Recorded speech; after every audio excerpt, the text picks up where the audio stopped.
Welcome to episode 3 of the Construction Dorkcast. In this episode, we talk about the Dork's origin story with two of the ODs, original Dorks, Nathan Wood and DJ Phipps. A lot of good stories, some good laughs, and some big name drops as we recount those in the industry fighting the good fight. Grab your favorite beverage, sit back and enjoy. Remember to tune in July 1st for the next live recording.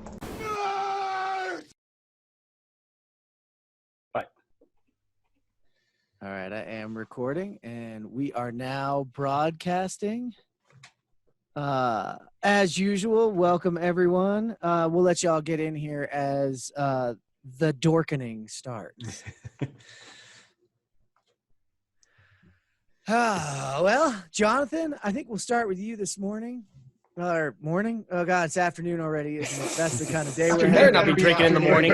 Yeah. I am. Well, I'm drinking out of a coffee mug, so. Right. You know, What's in the coffee mug, morning. Jeff? Yeah. Well, wouldn't you like to know? I don't start first. Jonathan, what you drinking? Where are you coming at us from? I think I'm going Ron Swanson today with like a Lagavulin 16, nice. So like a good scotch. Because I had a long freaking day, and I'm so happy that I'll be dropping into the background and hearing some stories about how you guys came up with Dorks. I mean, seriously, like Dorks, if you're like old, if you remember Dorks this is not like a good term, like nerds, geeks, but Dorks. And Episode 99, Contact Trio. Is it? It was. Oh, geez. We're going to get there. Don't get ahead of yourself now. Yeah.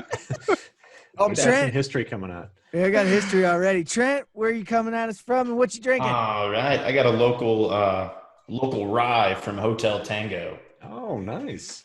Sitting on a nice large ice cube, and I'll be back in the darkness with Jonathan, and then I'll chime in every now and then to make fun of Nathan, apparently. It's going to be my job today. So know your role, man. Know your role. Yeah. Your role. Do you want to be invited back or what?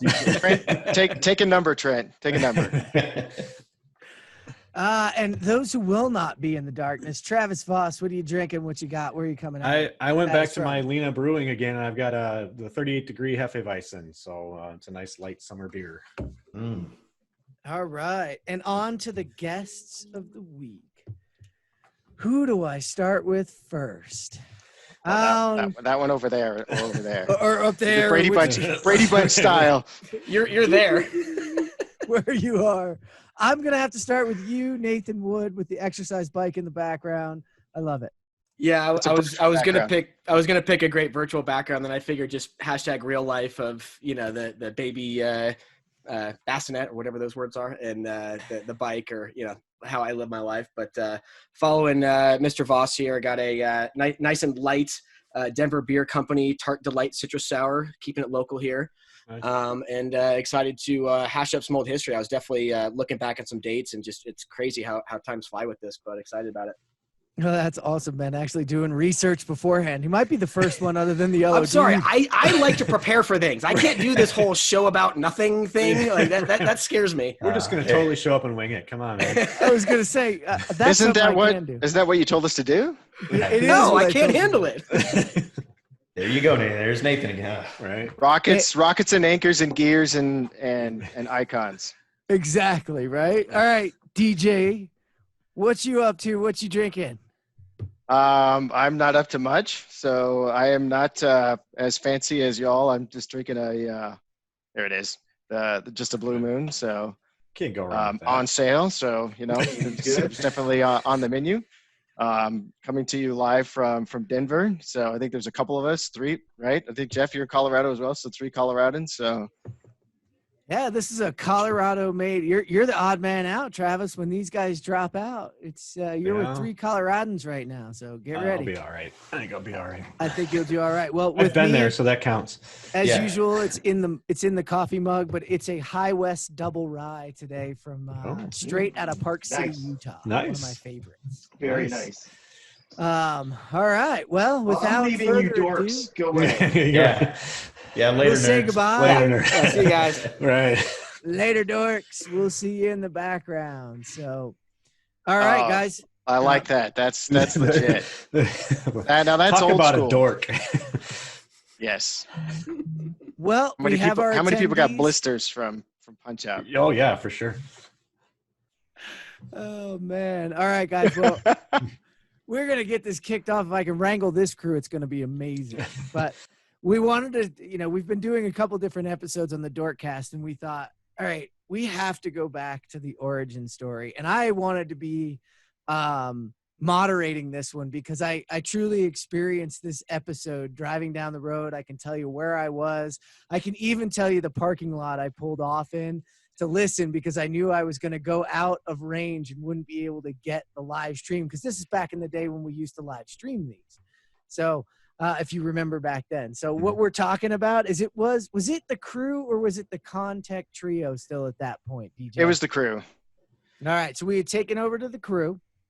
It was the crew minus 2. Yeah, it was the crew minus 2. So it was actually Rob McKinney and Josh Bone as the hosts and DJ Phipps as the guest on the Contact Crew, right? Correct.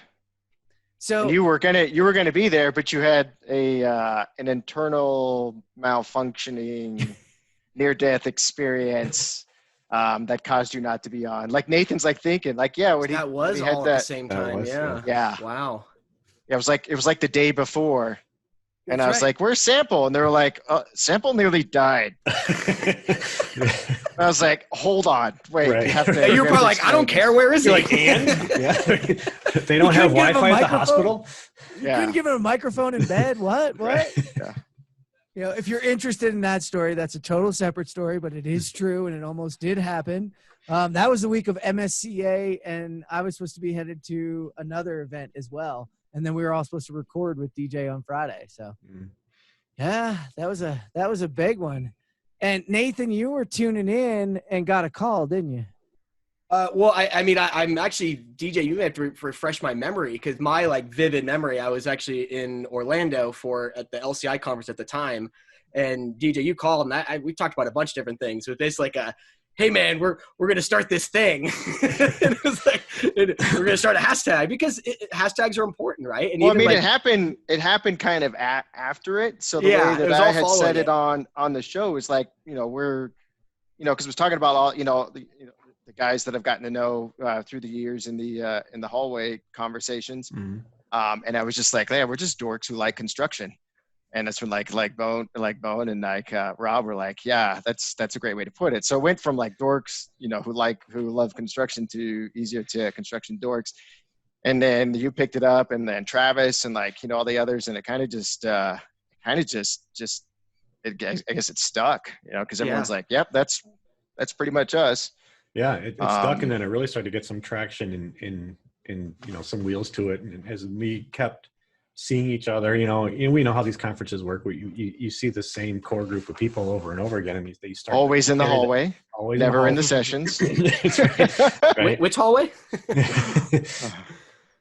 Yeah, always in the hallway, maybe in the bar. I mean, so, right. But I vividly remember, DJ, you guys were talking about, all the events that go on and all the things that we do at them, but wouldn't it be cool if we had our own event?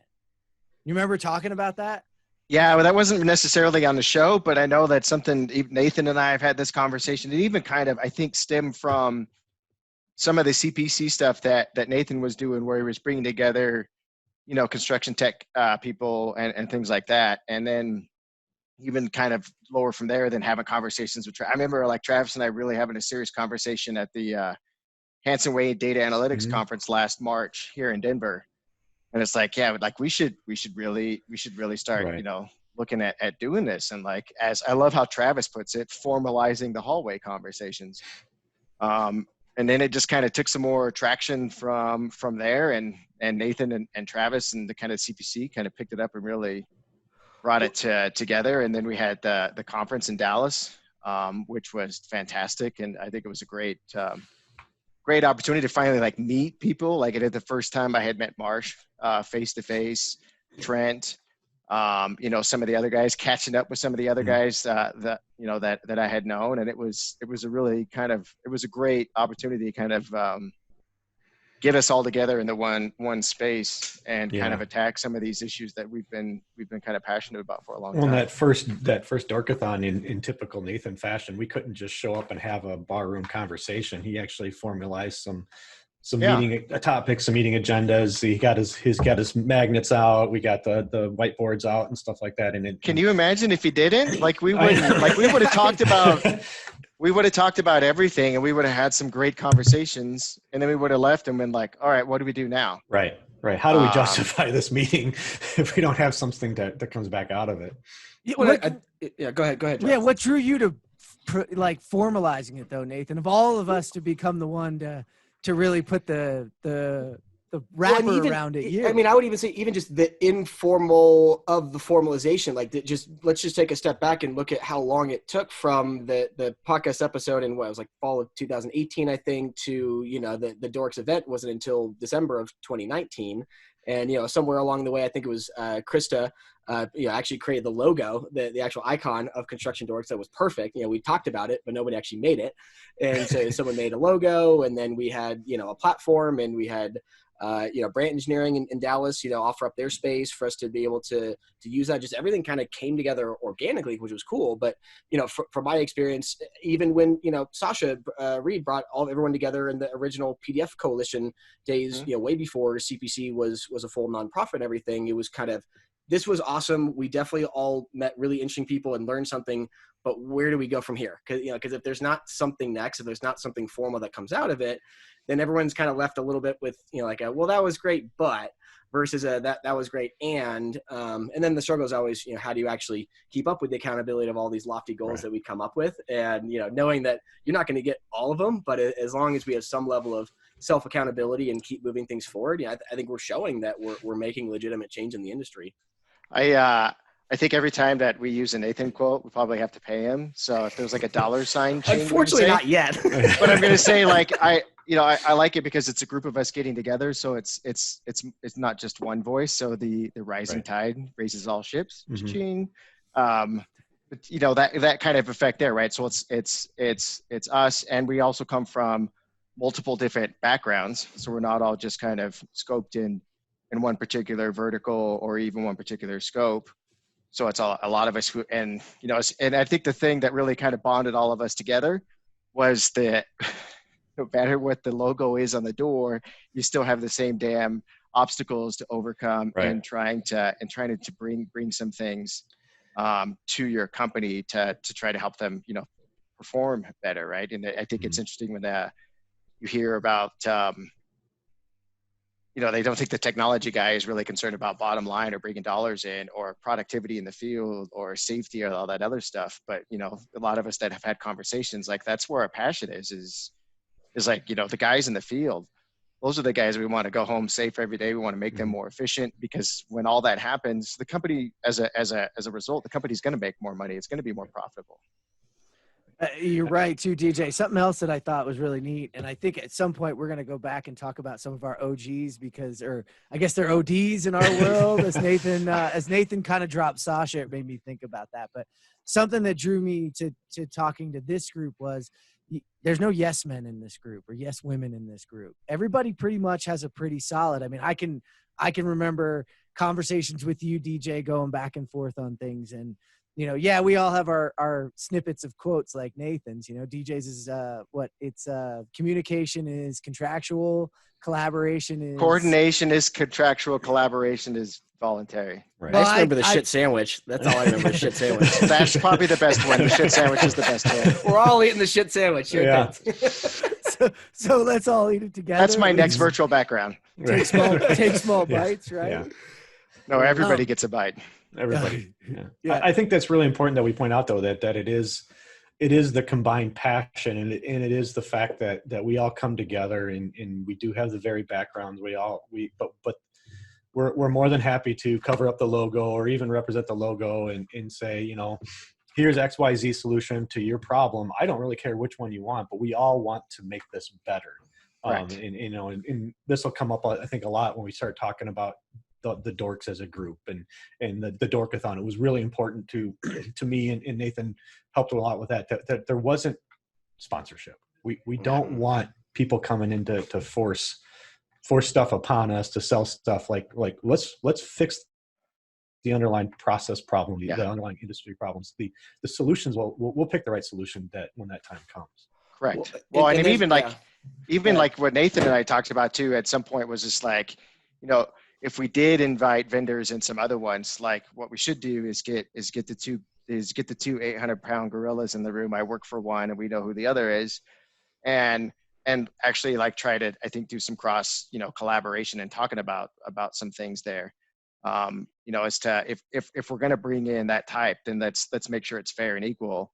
But let's actually make sure they come there not to sell the platform, but to talk about, let's have honest conversations about where there's pitfalls and gaps, and how we can kind of, as an industry, work together to make things better, right? And I think that's an interesting thing to point out, that construction dorks don't have to work in construction, right? You can be a construction dorks and work for a software company, and Yep. that was definitely a lot of the feedback from the first event in Dallas, was that we had technology and industry, but technology wasn't necessarily there kind of wearing their hat. They were there more representing what they can do to affect change and to bring a real transparency to, like, hey, here are the things that we're dealing with on our end of it, but we've all got the same goal.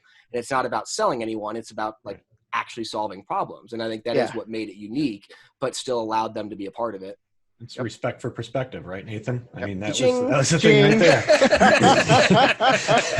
I got a tally going here. If you guys go too much longer with these, we're going to be All right, like, Jeff, I'm gonna have to clarify which ones I did actually come up with, and which ones are mostly lean. Like the rising tide lifts all ships. All of them are just lean isms. Right. But there was a good question here, and DJ, you know more of this answer than I do about, like, prior to even Construction Dorks or origin of Construction Dorks, there was the BIM and Beers Slack group that was really, I think, one of the earlier kind of groups, and even just the nature of that group and how that worked was kind of cool. I mean, just for those that aren't familiar with that group and what they've been doing and how you've kind of changed the conversation in the industry. But I mean, it's like who started that? Like, I actually think it was, the origin of I that? think it was the Bowtie Wonder was, I think, one of the ones that started it. Lingiza definitely created it. Yeah, I know Chris Lingiza created it. I know Mark Decker has a lot to do with it. I know. Yes, but there's some great guys that I think they may not want to call themselves dorks, but there's definitely a group in there. You got Rob Sloyer with Cast. You got Hedgepath, Dwayne Sellers, who makes an appearance every once in a while. Cliff Cole. We're like name dropping here of a bunch of guys. All the BIM celebrities. Pretty much, yeah. Don't forget these are the guys Rooster. that you. But I mean, Decker, right? So I mean, that's where we talk about the 6 degrees of Mark Decker. But that is an interesting point, though. Is it grew outside of just BIM, right? I'm wearing my "I'm not your BIM guru" shirt, and kind of there was that recollection there that a lot of us came from BIM, because naturally you're at the forefront of the pain points that we're talking about, but it spans so much further than just BIM. Well, that's been the struggle, I would think, for a lot of the dorks, especially me coming from outside of industry, is once you say that you're in construction and you're tech, then you're automatically pegged as BIM, because unfortunately construction doesn't use a ton of tech outside of that. But that's part of our struggles that we talk about in these conversations, is how do we get beyond VDC and BIM and everything like that. And it's kind of nice to see that even though we had that nucleus, that all those names we dropped, that we're starting to branch out into kind of other areas within that. Is it get beyond or connect between? Ooh. Oh, you come got on, your CPC hat on. Hey, but I do want to go back and talk about a story in particular. So it was I think I talked about this one maybe, but it was at AEC Next a couple years back, and there was a few of us that went to have whoever had the opportunity to go to the Apple dinner. Apple will usually pull people in like AU or AEC Next. And so I was at dinner and I was sitting at the table with Lingiza and Decker. I can't remember the other guy, but there's 4 of us. And I'm just sitting there watching, and Lingiza and Decker and this other gentleman are talking about fee erosion and this other stuff. And to me, as I look at that now, it's like, we were a bunch of construction tech VDC guys, yet there was this very in-depth, slightly heated in some aspects conversation about fee erosion and how to identify it and some of the data and analytics behind that. And I was just like, you know what, like, if other executive team members of other companies or even ops could hear like these tech guys talk very intelligently about fee erosion, profits and that other stuff. Like, I think that's where that respect for perspective, or like coming to understand, like, yeah, you're just not the guy who knows how to fly a model around, like you actually understand a lot of the process. No, I think that's what a lot of us wanted too, is to get out of that bubble, right? We were Yeah. a lot of, and what I found when I got here was there's like get in your BIM corner and be in your BIM corner, your VDC corner, and also you BIM and VDC, you fight for your own corners of your own corner. And then we're going to bring, these other tech are over here. And in this group, it was an idea that this is like an ecosystem. I mean, this is the first place that we heard about the technology ecosystem and people talking outside of their maybe their expertise, DJ, might be what you'd call it. Because in that conversation, I wouldn't think Giza and Decker necessarily would consider themselves that's their area of expertise. No. But it's their area that they're interested in or focused on at the moment. Well, I mean, if you look at construction technology as a whole, if it's deployed well within an organization, construction tech will touch every project at every phase, Exactly, if allowed. Mm-hmm. But it can provide benefits there. It's just usually 3D coordination, which has been happening for years and is still almost in that same state as it was a while ago, is usually kind of that first opening into kind of tech.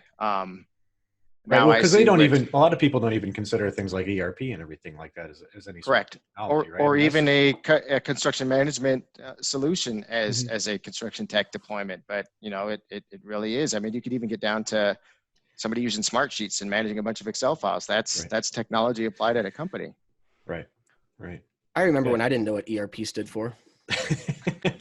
Employee Resistance Project. I mean, enterprise. Someone's going to think that's what it really means. It's enterprise resource planning, brought to you by.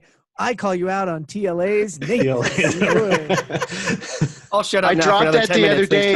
Right. Yes, I dropped that the other day when we were having a meeting and talking about that, and I was like, oh, when you have ASI and all the other, and then I was like, oh, all these TLAs, and somebody goes, TLAs? And I said, yeah, 3-letter acronyms. Like, oh, okay, yeah. Yeah.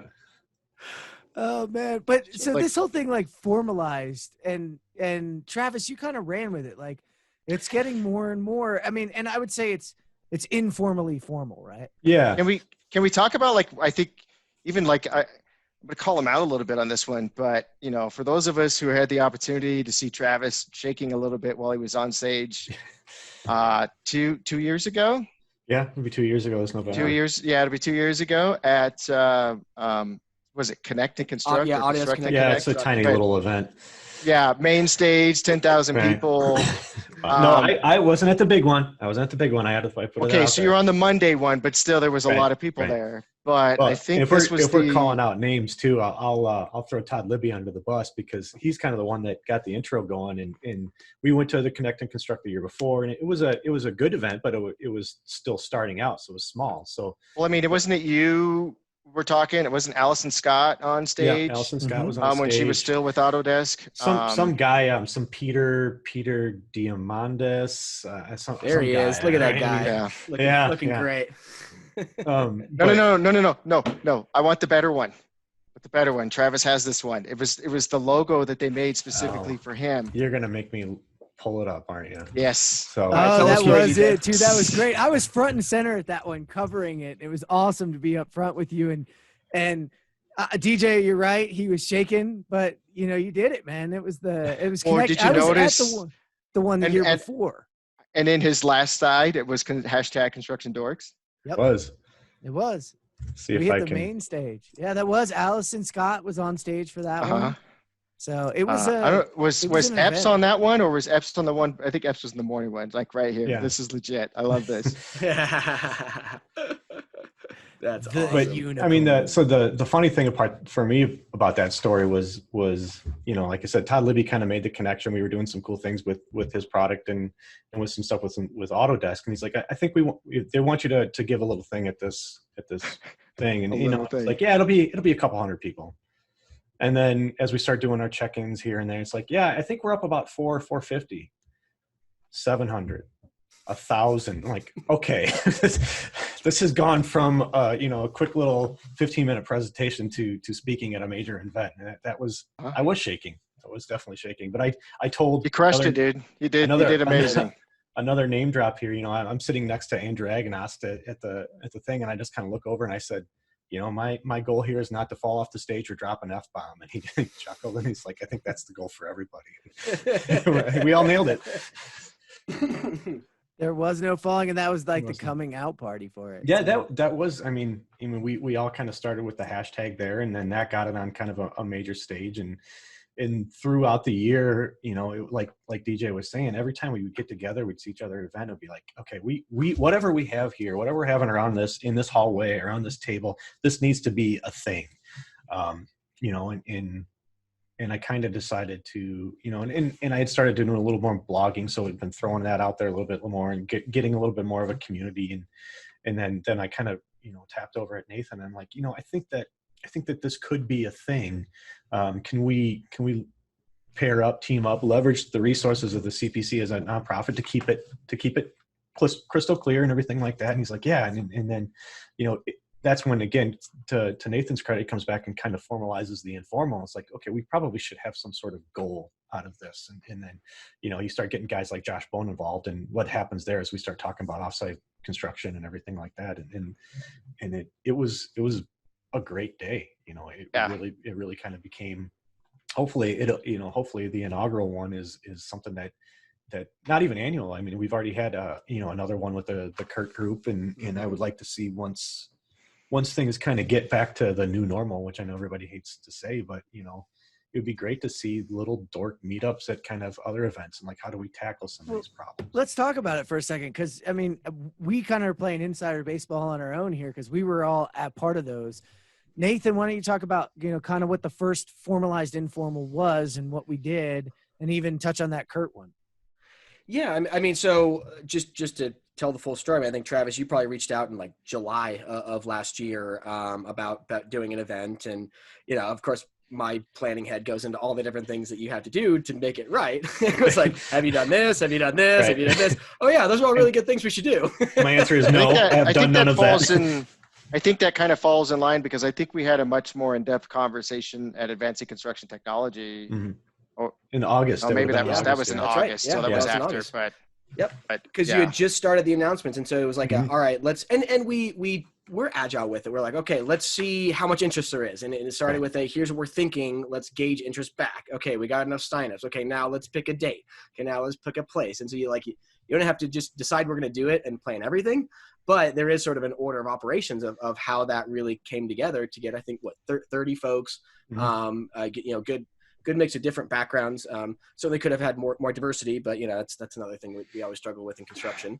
No, I think that overall the feedback was really positive from everyone, and a lot of folks. I mean, I think they were able to justify the value of coming to that and to coming to those future events because they felt like they had a voice, and it was informal enough and creative enough, but also did have an intention and should hold some sort of expectation, because otherwise, kind of why would you even go there in the first place, or at least convince your boss to, if there's not some expectation of something coming out of it, right? Right. I have a story with that one. So going back to the analytics conference back in March, Travis was there.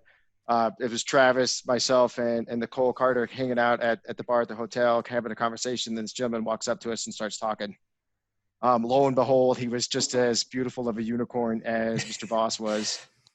Mike Rascona with EJ Electric out of New York, and just talking with this guy was fantastic. So he, kind of was in some more conferences and some things like that. But then it was really funny. We had the conversation. He's like, man, I can't go to my boss. I mean, you're calling it a dorkathon for dorks. He's like, I'm not gonna be able to get my boss to justify this. He goes, I really want to go. I think it'd be great, but he goes, I'm having a hard time even approaching to have the conversation because you guys are calling it a dorkathon. Like, can you call it something else? Sadly, I think the dorkathon is a one and done. I think that we've become the CPC. What do we call that? CPC roundtable.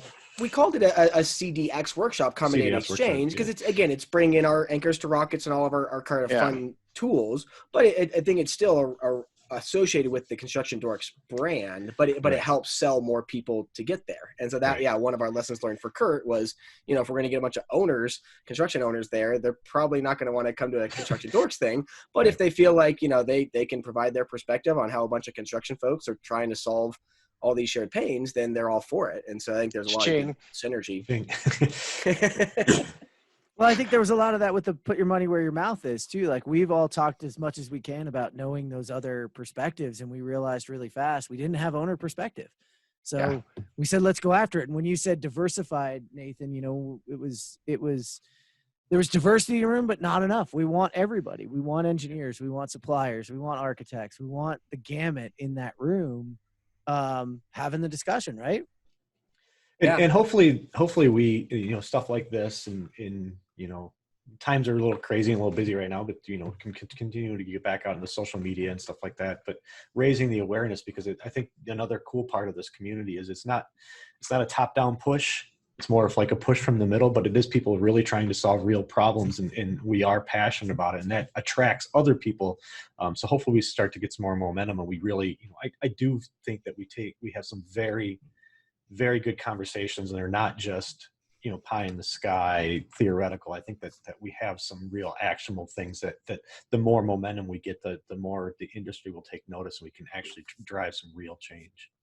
You know, I think one of the other really big benefits of having a group like this, and I think it really kind of started with the BIM and Beer Slack channel. And one of the things I kind of really valued was there's an open sharing of information and some ideas.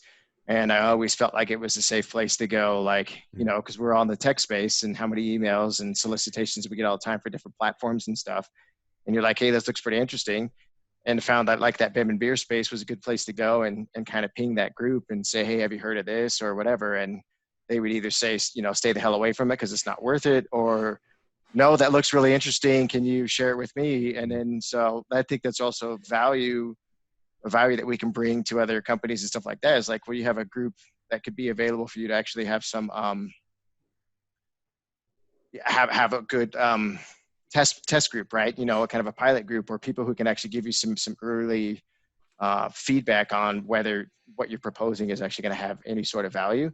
But the biggest value I've found is like, you know what, this probably saved me a couple of weeks of dancing around and meetings, because other people kicked the tires on it and said it wasn't worth it.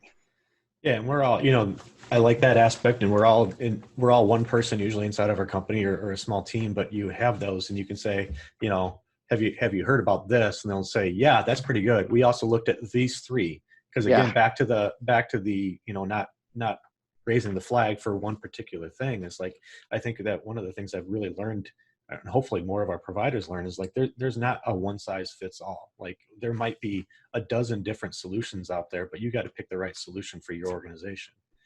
I like the, I think this is, I'll have to pay Nicole for this one, but I think maybe she had it from somebody else. But I think the term is software agnostic. Yes, I love that term. Yeah, so, and it's nuts because we do have a lot wearing the labels, but they still have a way to be software agnostic. I think that goes to the core of people who will join and be a part of this group, that you can do that. Nathan just answered, by the way, there was a question coming in about how to get into the BIM and Beers. And I think Nathan just shared a link to get in. It only went to the panelists, so you may want to share it to. I don't know how to do I do Zoom meetings. I don't do Zoom webinars. I don't understand this stuff. That's because I control. Because I don't want you sharing with everybody. No, I'm just kidding. That's that trust but verify. What he's gonna say. Trust but verify. Trust but verify. Like trust but verify. There. Whoever gets the cha-ching on that one, I'll actually share that link out to everybody. And Nathan, they just give a request and then it works, right?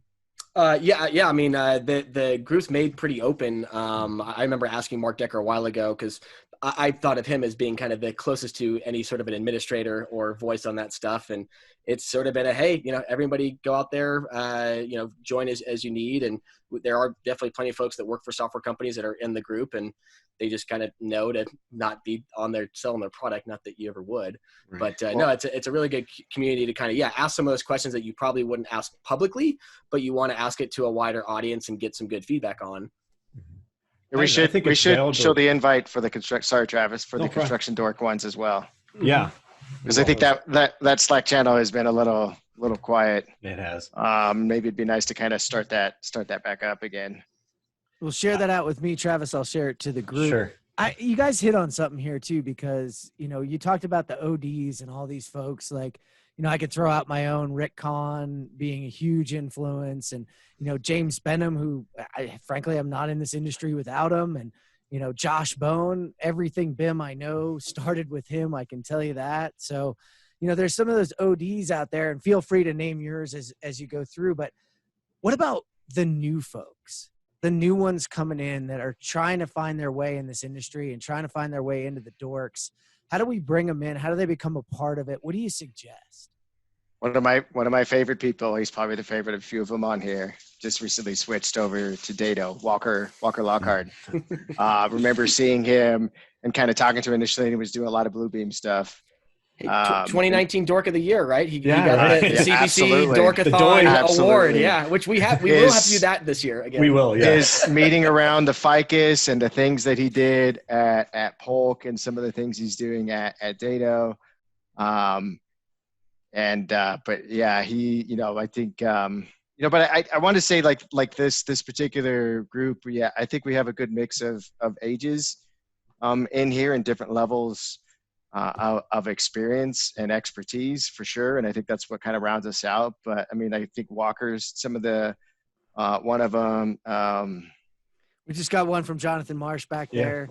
James Simpson as well. I mean, yeah. I just had a chance to. Well, he was just kind of lurking in the background for the longest time, and then all of a sudden he just kind of was like, "Wait a minute." I mean, the other, if we want to talk about the other James, who was never really in the background, Hilligus.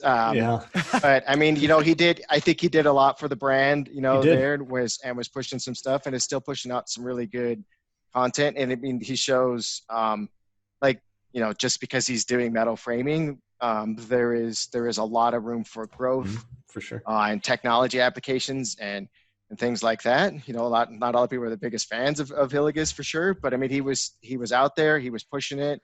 He's intelligent. He knows what he's talking about. There's a lot of that. I think what this group and this space gives, I think, opportunity for people. We're not so much that, I've been doing this for 20 years, so I definitely know more than you. Well, that's not the case, because I have been doing this 20 years, and Walker knows a hell of a lot more than I do. For sure. On a lot of things, I know that feeling.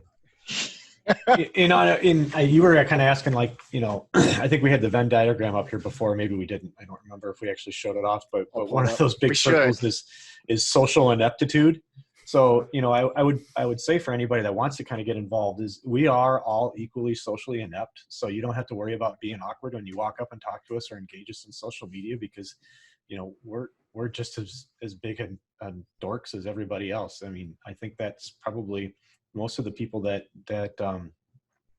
I bumped into has been like Rascona there, just walk up, because we even though it is a massive industry, it's a very small community. So you get an appearance on the contact crew. You do 6 degrees of Mark Decker. Yeah.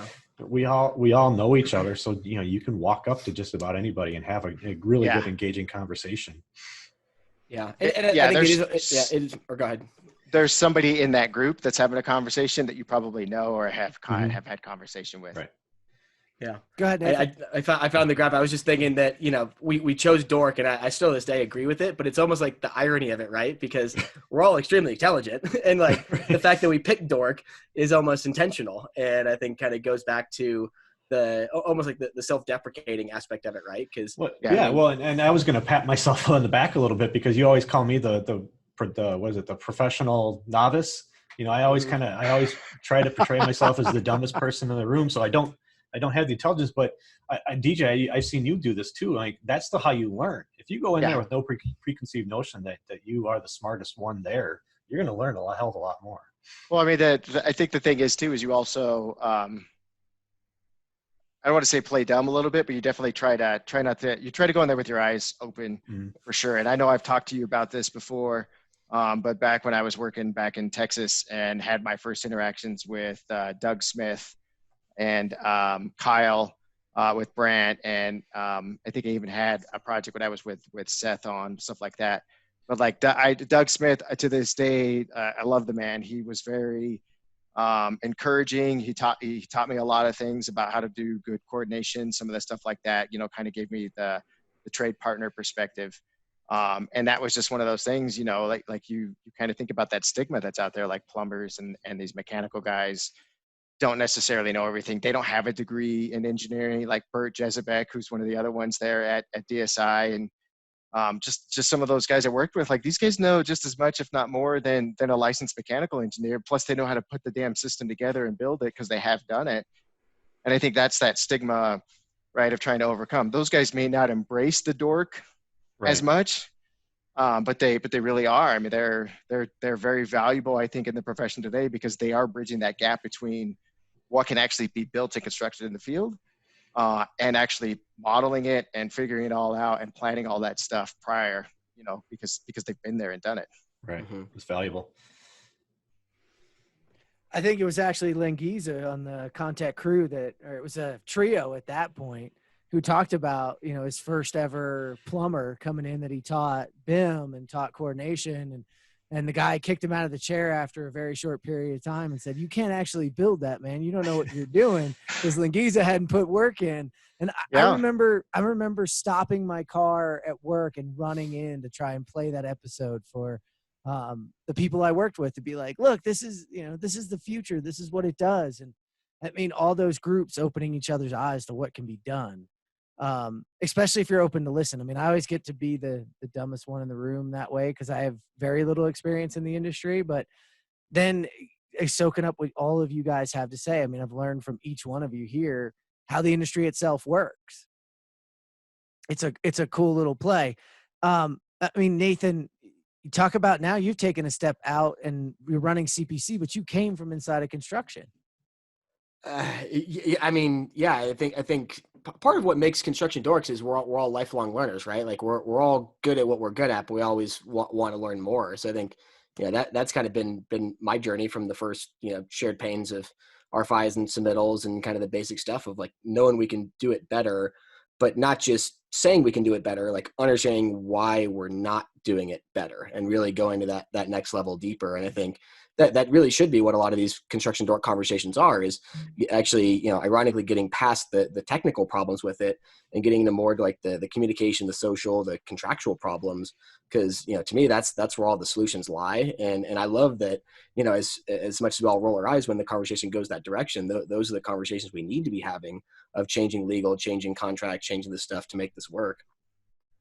Travis, right? You see me smile. How many times, even with you guys, how many times have I brought up, even with Nathan, like, it's great that we go to a convention and we talk about, look at this cool technology and stuff like that. And I've always proposed, like, why don't we have like some actual presentations or sessions on the social aspect of running a good meeting and doing coordination. The guys that I had worked with at Excel, Trevor Johnston, Mike Jakes, Daniel Diaz, who's now with Choate, a lot of those other guys that I worked with said, like, hey guys, like, it's great. You know how to put them all together and all that other stuff. But I said, like, half of your day is actually going to be on the social side, where you're going to have to work with people and convince them, and you're not always going to be face to face, and kind of build relationships and kind of go that way, right? It's VDC is inherently an entire group of introverts, and so now you're trying to pull them out of their shell and have them talk about things. And I think that's kind of that Doug Smith kind of mentoring some of the other ones of, like, trying to figure out how to have confidence in running the meetings, but then also trying to make sure everybody gets heard, and then those guys build their confidence, and then it actually becomes this actually very cool collaborative space where everybody's working together to do the best thing for the project. But that's always been something I brought up. It's like, we go to these sit tech in on a conferences, meeting, right? We go to these tech conferences, and we're all tech dorks or nerds and stuff. We love the shiny object and everything like that. But I've heard Nathan say it 1,000 times. James Bennett says 1,000 times. People process technology. We don't really. I think possibly we're getting better on the people part. I think the process is probably still lacking, and that's kind of the overall industry discussion that a lot of us have. Is like, I've got the greatest system ever, but I still am stuck to a contract that comes to me, via carrier pigeon, and it's like that's the process kind of stuff that we really need to focus on. Well, and to your point, to have the people skills to talk through that with all your partners. And DJ, to your point, like it's a lot of what I've been doing now and listening to and paying attention to is like, how many times have we all heard like, oh, this industry won't change. They just won't listen. And and you're going, wait, maybe I'm not doing a good job of selling it. Maybe I'm not doing a good job of using my political capital. Maybe I'm not understanding what's in it for them and really changing it. Do we need to use, this example because the fear of not changing outweighs for them the benefits? So you need to take a different approach. Like, it would be really cool to run and see a group get together and talk about the EQ side of how you feel like you can move the industry forward and use it, because how many of us are turned off, by management, et cetera, just because we are the squeaky wheel. You just stop listening to it, right? I think one of the biggest things I learned, in kind of talking with other dorks and just in general is they expect you to be the evangelist. They expect to hear you up there and kind of talking about stuff. But when you actually start pulling in their peers and having them vouch and actually legitimately say like, hey, this stuff actually works, that's where you start to see that kind of shift in attitude. And that's something that, with the guys at Excel, with Mike and Trevor and all that, and like that real kind of building those relationships internally with project teams, it was not so much like us getting up at, the quarterly meetings and talking. Like, we were like, okay, oh, you really like it? How much do you like it? Do you like it enough to give a presentation? And a lot of times they were like, hell yeah, let's do this. Like, let's get more projects on board. And so when they would hear from their peers, they were like, oh, wow, this actually does look like it could be beneficial, instead of just always hearing it from the same guy who's like, yeah, we should do this really cool shiny object thing. And they're like, yeah, whatever, you don't know what you're talking about. But when their peers actually get up there, and I think if that's something to share with other people on the call or whoever listen to this later, it's like, the expectation is for you to do it. But if you can pull in and get real testimonials from people who actually implemented that stuff, that's worth its weight in gold. Sure. It's like a dork for a day almost. Make them a dork for a day. That we need a pin at the next little honorary set of shows. Honorary today is my dork day, like the Disneyland thing, right? Yeah, soapbox. You're on your dork box. Yeah. Put that in the middle of the CPC things, Nathan. Guess what's going to be up on the CPC website of paraphernalia? It's a dork box. We gotta have swag now, right? We gotta have our own swag, our own merch. I think the swag was started at some point. I think it died off. I mean, we're if the construction dorks all agree that you're good with it, we'll keep building more shirts and other things with the brand and get that out. Because I think we make a decision as a group instead, like, where either those proceeds go back to CPC, or we find an organization that we want to kind of donate to, because I think that will kind of help. I think drive some interest there. I think that's a great idea.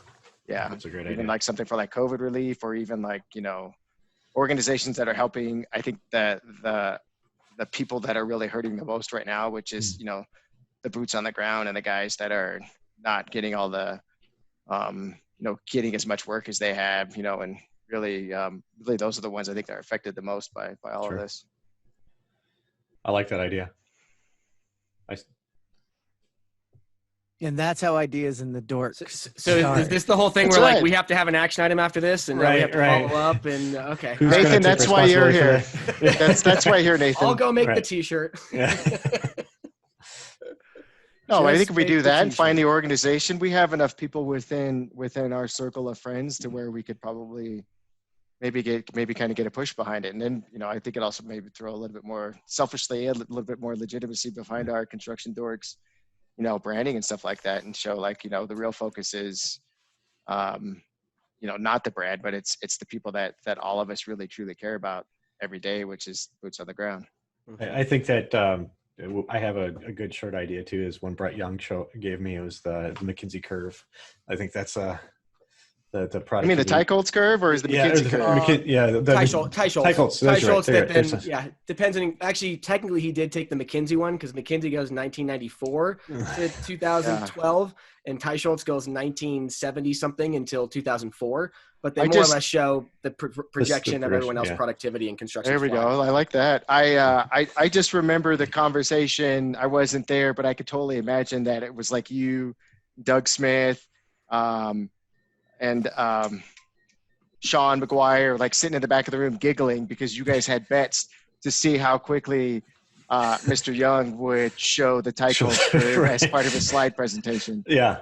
And then Tahira, here and I, every time we go to these things, we text each other the instant it shows up in any presentation, and we start keeping tabs because it comes up so darn often. Well, we got he's probably one of our original dorks that we really haven't kind of talked about much, but he's been in the industry quite a long time. Good old Brett Young. Brett Young, Tahira. And he's been stealthy because he reminded me that he was at my very first BIM Forum presentation in 2011. I was like, you were there? like that was where I met Rick Kahn and like where I met people in 2011. He was there the whole time, but I didn't meet him until I started Spectrum in like 2016, 2017. Yeah. Yeah, he's sneaky like that. He is. Quietly behind the scenes, always pulling strings. Sometimes shows up in a dinosaur uniform with little T-Rex arms. Yeah. You guys didn't see the he was on ESPN. Yeah, that's it. And the T-Rex arms on a stand-up paddleboard with like a cut so he could get out. He was on. Yeah, Brett Young made it to ESPN. McCovey Cove, right? That's where it was. Yeah, he went to McCovey Cove. But the other one that I think was even better, because I like embarrassing Brett, was the heavy metal knitting. If you haven't seen that, you should see his audition video for the heavy metal knitting that he did. Short arms, long needles. I see Sample writing that down so he can go and look at it. I'm going to look at that one up. Yeah, it's actually posted #original construction door. Yes, yeah, it was something that him and his son did, and it turned out really well. He actually got accepted, and then the event got canceled. It was in Norway, I believe. Yeah, that's too bad. Yeah. I think Brett Young may be the perfect embodiment of a construction dork. He is missing a beard. And I keep telling him that he needs to grow the beard. I have true pictorial confirmation that the Bowtie Wonder is currently beardless. Oh. Whoa. Really? What? Whoa. Wow. Uh-oh, Nathan's like, wait. I know, I'm like... he said he was just giving his face a break for a little while. He said it'll be back. It's knowing Chris, it's probably already like halfway grown in, even though he shaved it a couple days ago. So... Is that like COVID recovery for people? If you had a beard, you get rid of it. If you didn't have a beard, you grow it. Everybody's going. Or you have a horrible haircut. Yeah, mine that goes. Quarantine cuts. Yeah, quarantine cuts. COVID cuts. I think yours is like the Dumb and Dumber kind of bowl cut. It is. It is. It's just that I don't do anything anymore, so it's just like, well, whatever. I just had to get the fro gone. So it's the no fro cut. The no fro cut. I mean, even like talking about some other names, right? Like even like Benny, like that you work with now, Lisa Duncan. Yep. David, no, the guy that does ICT Tracker. David Francis. David Francis, right? That's like he could probably tell us some serious war stories of like using AutoCAD 3D. He's the OG shared panes. Like, that guy can talk shared panes until the cows come home. Oh my gosh! Yeah, he's got some great. He was at the Dorkathon. Well, the cool thing about the community growing is now from our side, from the kind of the specialty contractor side, now you're starting to see Ken Snyder, you're starting to see Mike Z, you're starting to see some of those people start to really kind of buy into this idea. Yeah, that's right. Mike Z's been quiet. I haven't seen or heard much from him. Yeah. Well, and let's talk about that a little bit, because we've had this conversation with Tim Spina's another one, and Todd Mustard, that are in the union side of the world, and whether it's Josh Bone going over to Nika, Lonnie Compton, who was another construction dork, going over there. We really are populating a lot of these very influential organizations right now with our own construction dorks, Right, frankly. right. And it'll be very interesting to see what kind of longer term impacts that does have. Because again, they're still facing their own battles internally, but Right. they're in those organizations working, entrepreneuring from the inside out. And, knowing that they know the same things we know, it'll be very interesting to see what sort of impact they can have on a lot of these tougher things that we keep talking about, but can't really deal with ourselves, but they may be able to deal with it better. You're right, though. It is pretty thrilling to kind of see, like I said earlier, we're kind of starting to try to get movement from kind of the middle. We're all in different stages inside of our own organizations, but we're starting to find those people that are moving up the different rungs and taking different jobs. We're taking a lot of the concepts, again, that we've always talked about in these events around the tables, and we're actually starting to try to populate ourselves again into those places where we can take real action. And so that's exciting to see. It's like the evil plan is kind of all, finally starting to come together. That's why we should have called it. We had a couple of different titles for this one. In my episode 3, it might have been getting a little dark there. We're seeding ourselves throughout the republics to grow the rebellion. It's going to grow. And now Ken Schneider's freaking out, looking over his shoulder, and Lone's going, "Shut up." Hey, Sean McGuire. There you go. From Jonathan Marsh coming up. I mean, he was mentioned already, I believe. I already said his name, so come on. It tells you that Marsh isn't listening. Just to make sure. Yeah, but he's like an overlord of the construction dorks, because he'd be like, "Okay, Travis, you're gonna go on this one." Right. Yeah, a little bit of a puppet master there. Well, the original influencer, right? I mean, he was able to put a lot of us in positions to be where we are. And so, Sean has done an amazing job kind of influencing where he's been able to influence. And he's got a lot of, if you get a chance to talk to him, because, he doesn't like to talk publicly that much, but man, his experience and his background with NECA and MCA and kind of, as far as the ability to navigate the natural politics, like he's an artist.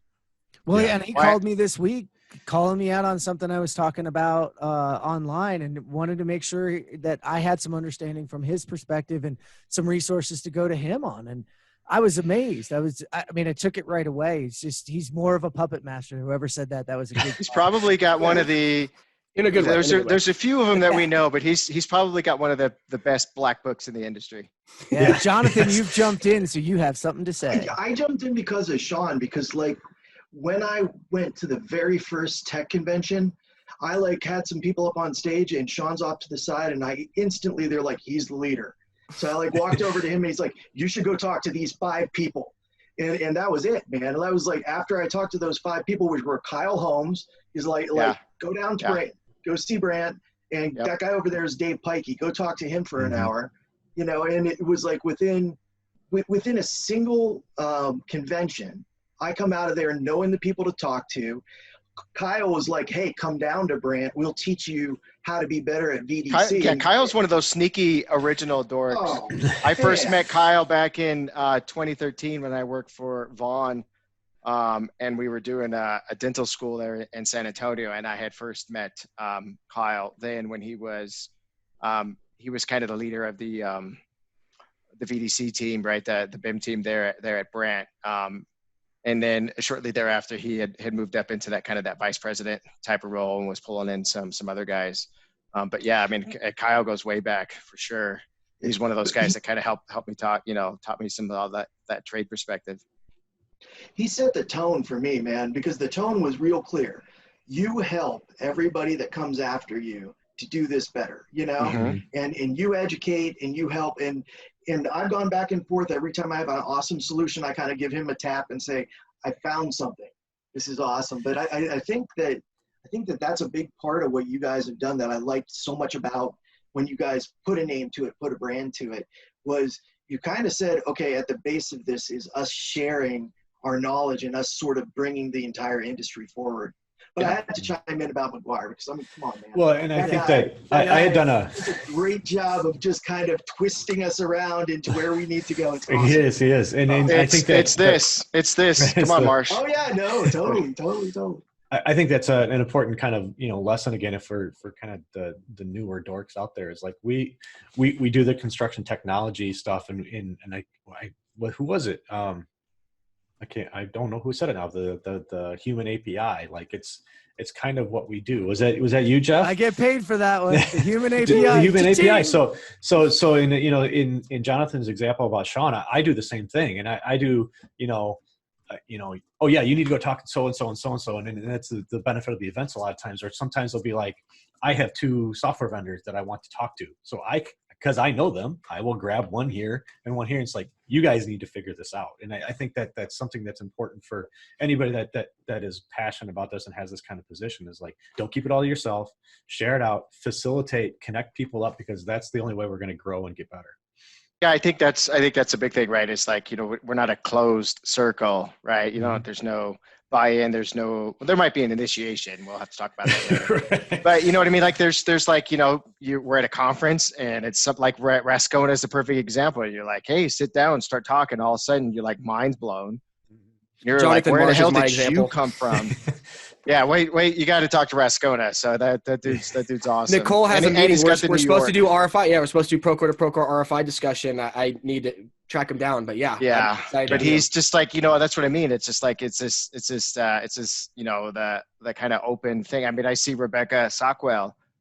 She's there here in Denver, trying to start, construction technology. And her and I have had conversations in the past about, trying to move the needle at her company, and some advice and some things that are happening there. You got Trevor Owen, who's been in the industry for quite a while. He's on the software side.